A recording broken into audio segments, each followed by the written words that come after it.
That is tough. Let's see that again. Whoa. The top 10 emotional podiums. This should be interesting. This should be fun. Let's hop right into it. I don't really have anything to say before. So let's hop right into it. Don't waste any time. Starting now. It's often said that the best Formula One drivers remove emotion from their races. But eventually, the release has to come. Sometimes it's in the garage or the paddock. But on their best days, they make it all the way to the podium and then let it all out. Oh yeah, this should be fun. Would probably like to forget the 2016 Monaco Grand Prix, where defeat was snatched from the jaws of victory. Starting on pole behind the safety car on the sodden streets of Monte Carlo, when the race got underway on lap 8, Ricciardo built up a huge lead from the two chasing Mercedes of Nico Rosberg and Lewis Hamilton. But then, on lap 23, Red Bull made a call that their pit crew were ill prepared for. Box, Daniel, box. They haven't got the tyres ready. The tyres aren't ready. Ricciardo is sat there waiting. Did he make the call? Did the team make the call? Whoever made the call, the tyres weren't ready. Hamilton now makes his way around Anthony Nose, the final corner. I'd rather get the feeling that it's going to be tight one. Here comes the Mercedes of Lewis Hamilton. Ricciardo on the inside. Hamilton takes the lead. But Ricciardo, of course, has that inside line to Sandoval. Hamilton now leads. Ricciardo chased and harried the Briton, but there was just no getting past. A podium of contrasting emotions followed. As Hamilton celebrated the joy of his second victory in the Principality, Ricciardo's face showed all the complex feelings racing through his mind. Fury, dismay, indignation, disillusionment.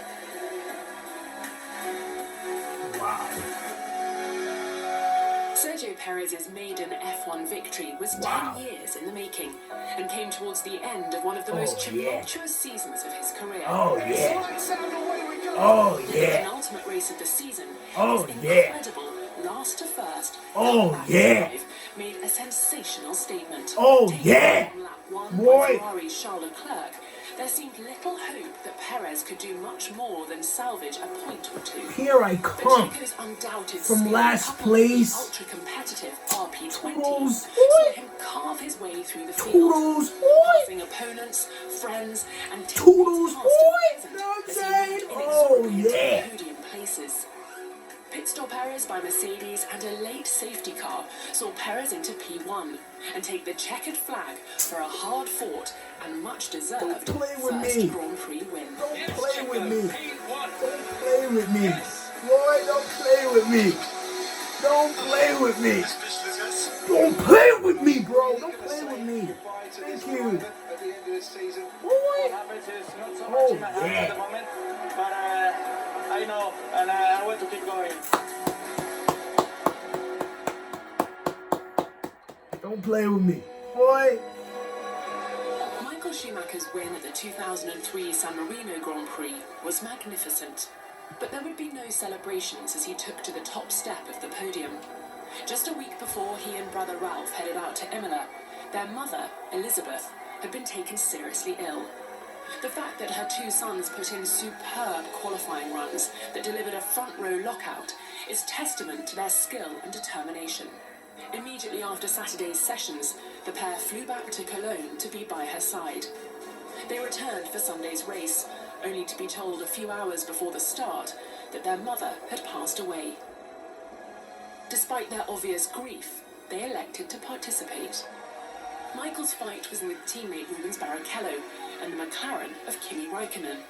But there was no stopping the master clinching his first win of the season, while Ralph came home fourth. It was very difficult for him today, and he shows what he is as a man, and it's maybe the most important today. There was no champagne, just a dignified and somber presentation. Michael's win a fitting tribute to the woman who raised and supported both brothers to reach the pinnacle of motorsport.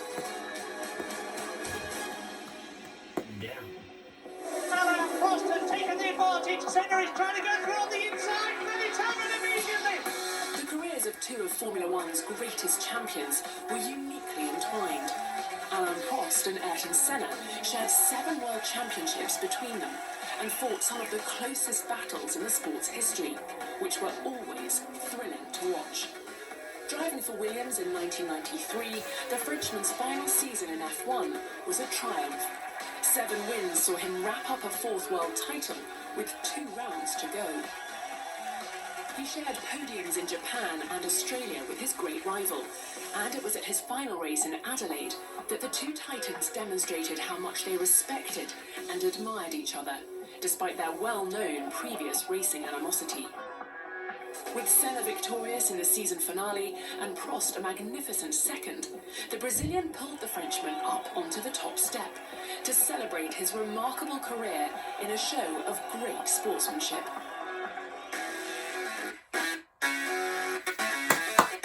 Having impressed in his rookie year, Charles Leclerc was given a 2019 race seat for F1's most successful team, Ferrari, and what a sophomore season it was. Pole and a podium in just his 2nd race in red, he had 4 further champagne finishes, including a magnificent 2nd in Austria. It seemed only a matter of time before he claimed his maiden win. Sadly, his 2 great moments at Spa bookended one of motorsport's most recent, but thankfully now rare, tragedies. Leclerc had the qualifying of his career. What a stunning lap. Yes! Yes! Quicker than teammate Sebastian Vettel by 0.7 of a second as he secured a mighty pole position. But as the drivers went through the interview pen, there was a devastating crash in the Formula 2 feature race, in which Leclerc's close friend, Antoine Hubert, lost his life. The paddock and the motorsport world was stunned by the tragedy. Several drivers discussed withdrawing from Sunday's Grand Prix, but in the end, all decided to race in honour of their fallen colleague. Amidst a sombre mood of determination and purpose, the heartbroken Leclerc held off the challenge of Lewis Hamilton to secure his maiden win in the most challenging circumstances. Charles Leclerc can now see the checkered flag, and Charles Leclerc wins the Belgian Grand Prix, which he immediately dedicated to his fallen friend. First victory in F1. This one is for Antoine. Difficult to enjoy on a weekend like this. We have grown up together. My first ever race, I've done it with Antoine when we were younger. There was Esteban there, and yeah, it was just a shame what happened yesterday. So I can't enjoy fully my first victory, but it will definitely be a memory I will keep forever.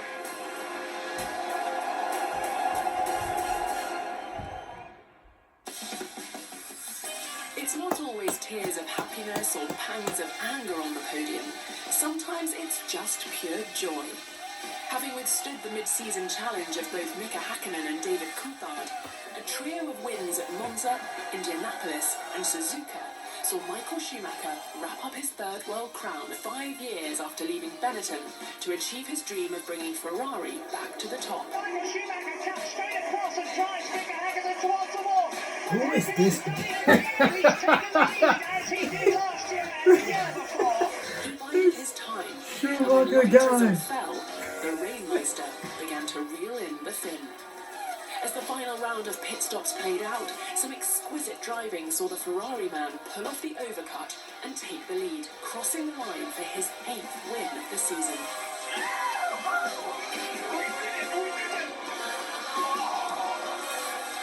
The German's joy was unconfined. He leapt onto the top step, Yes, almost falling sir. off, conducting the team in Motorfosi as they all sang I in can Italian. hear you. with What did gusto. you say? Almost drowning hear Ferrari you. boss Jean Todt in champagne, this was a win for the ages and the realisation of a childhood dream. Oh, he looks excited as hell. That's good. That's good. 2008 was the 2nd year in a row that the Drivers' Championship went down to the wire. Lewis Hamilton was leading the drivers' standings by 7 points to Felipe Massa as Formula One arrived for a Sao Paulo showdown. A top 2 finish for Massa, with the Briton no higher than 6th, would be enough for the Brazilian to take the title. He put his Ferrari on pole, with the McLaren man P4. A terrific start in the wet saw him keep the lead, and as the changeable weather forced tyre and strategy switches, Ferrari and Massa were seemingly always one step ahead of McLaren and Hamilton. In the closing moments, the heavens opened again, and both switched to wets. The Briton dropped to 6th as he tried to get heat into his fresh rubber, and as Massa crossed the finish line, he was, at that point, the world champion. He has done everything he needed to do. Is that clock going slowly? It is! That's the clock! Oh my goodness me! Hamilton's back in position again. 100,000 local hearts sing in the grandstand. It's handed the place back to Hamilton. He comes through, and we're absolutely right, I'm sure, that he is going to claim 5th place, which is all he needs to do to become the 2008 Formula One world champion, Lewis Hamilton. And the Ferrari boys are celebrating. They both think Ferrari are wrong. They're absolutely wrong. Hamilton's finished 5th, and Lewis, the father, has just realised that he's celebrating a little bit too early. I think you've done, well, I can only say a really good job. Oh, that is tough. Let's see that again. Whoa. He put his Ferrari on pole with the McLaren man P4. Tough. A terrific start in the wet saw him keep the lead, That is and as the changeable tough. weather forced tyre and strategy switches, Ferrari and Massa were seemingly always one step ahead of McLaren and Hamilton. In the closing moments, the heavens opened again, and both switched to wets. The Briton dropped to 6th as he tried to get heat into his fresh rubber, and as Massa crossed the finish line, he was, at that point, the world champion. He has done everything he needed to do. Is that clock Yeah. going slowly? It is! That's the clock! Oh my goodness me! Hamilton's back in position again. 100,000 local hearts sing in the grandstand. It's handed the place back to Hamilton. He comes through, and we're absolutely right, I'm sure, that he is going to claim 5th place, which is all he needs to do to become the 2008 Formula One world champion, Lewis Hamilton. And This hurt.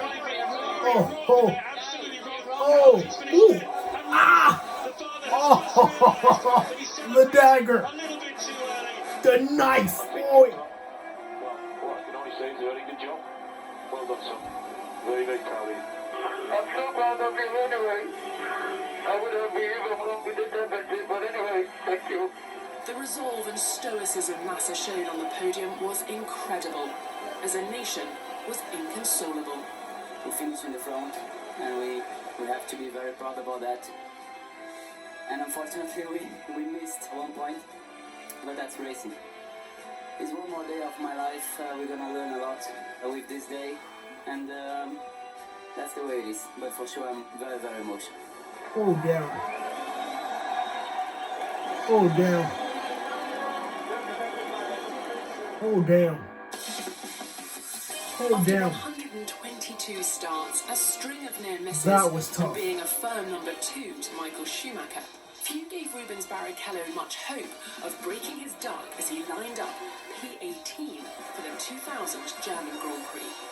But when his teammate collided with Benetton's Giancarlo Fisichella at turn 1 and was immediately out of the race, Barrichello had the task of climbing through the field to salvage anything for his team.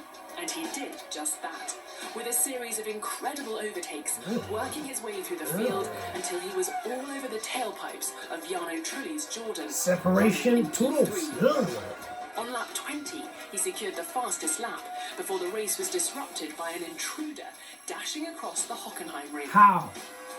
And How? there was further drama as rain began to fall. How does that happen? Mika Hakkinen pitted for wets, but Barrichello stayed out on the dry tyres, gambling that he could handle the wet parts of the track and make up time on the drier sections. You are watching a sensational dive being completed with Rubens Barrichello. Absolute maestro.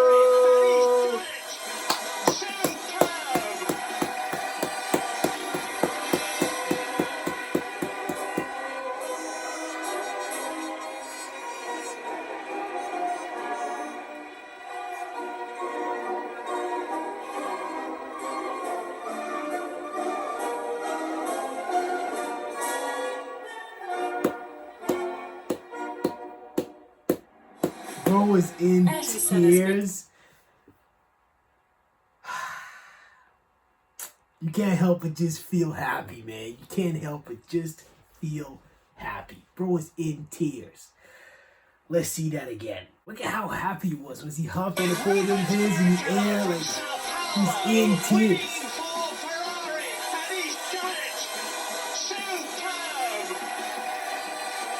Look at how happy he is, man.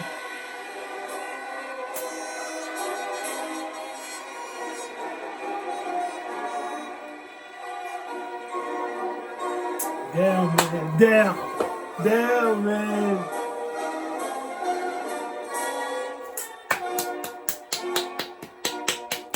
That's how it's done. That's how it's done.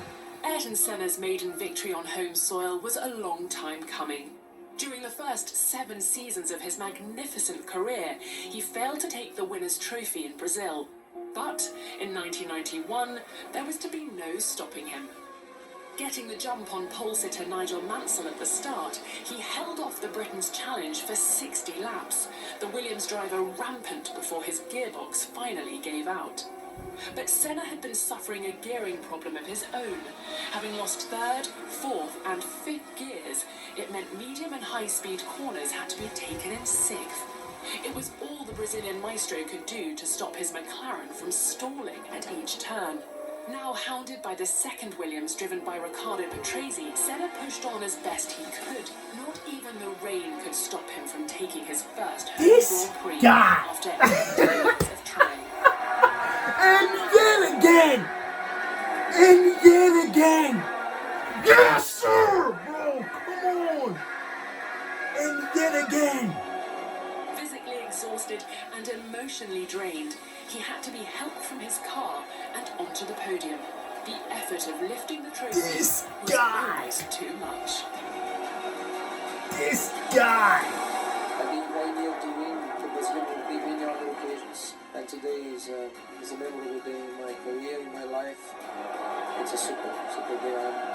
This guy is goated. He is goddamn pause. He is goated. I'm sorry, man.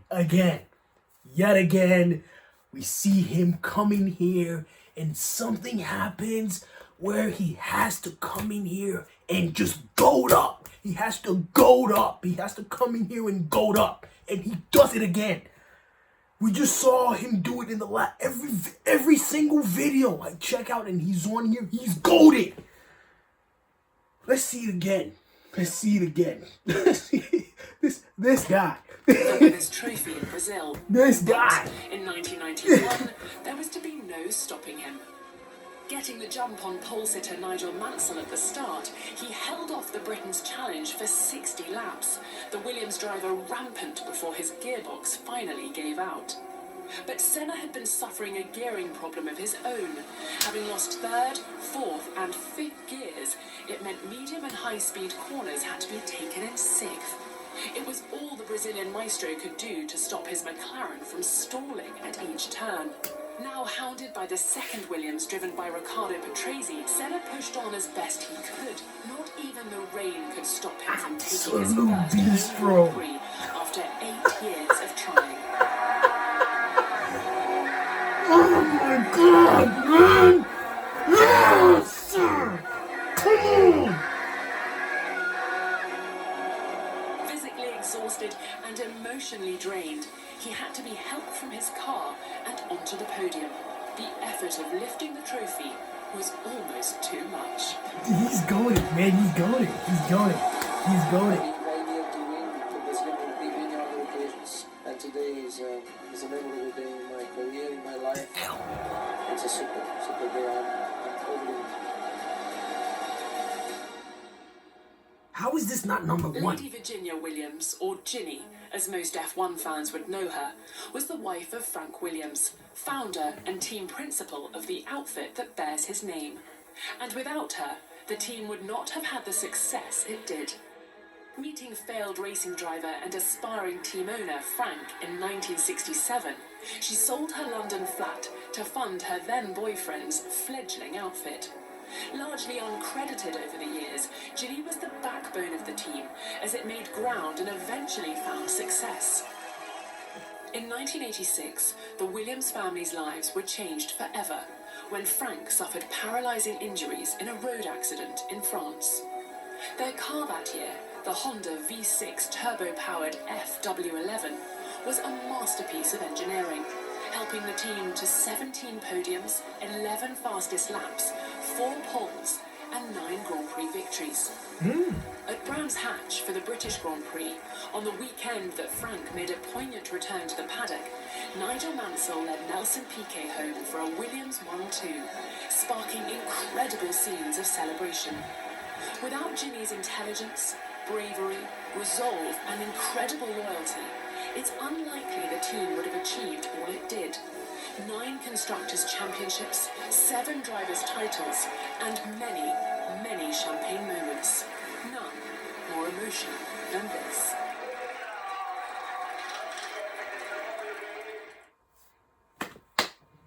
That's the end of the video. That was fun. We had a lot of fun with that. The Williams at the end was proper, but that Ayrton Senna, man, like, you know what I'm saying? Like I don't need to tell you that the dude is goated. I tell you this every time. The dude is goated. Like, you know what I'm saying? He is a goated. You know what I'm saying? He's goated. Boy, Schumacher getting his win, and just going off, getting his first win, I think first win for the championship, I think, for Ferrari, and just going off and losing his mind. Barrichello, getting his win after Schumacher exited and having to maestro to get the win and getting it. You know what I'm saying? Losing his mind, crying proper, man. Sergio Perez last, the first place, doing this thing at a high level, proper. We had fun with that video. There were a couple ones here and there that were like emotional bad, because like someone passed away, like the Leclerc, like it was like he won, but like, you know what I'm saying, like it's still someone passed away, so like you're not gonna like be happy, like be joyful, and you know what I mean. But yeah, hopefully you enjoyed the video. Let me know which one is your favorite one. I gotta go with number 2. Number 2 in SENNA, that's my favorite one. Number 1, I could understand why it's number 1, but I'm saying there's no that moment. Like, you know what I mean? There's no that moment, that celebration for Ayrton Senna. Is his home first win. That's the moment. The moment he passes, he screams, ah! Like, you know what I'm saying? That's why it's number 1 for me. And let me know which one's your favorite in the comments. And if you enjoyed the video, don't forget to subscribe to the channel. We'll see you guys in the next video. Peace.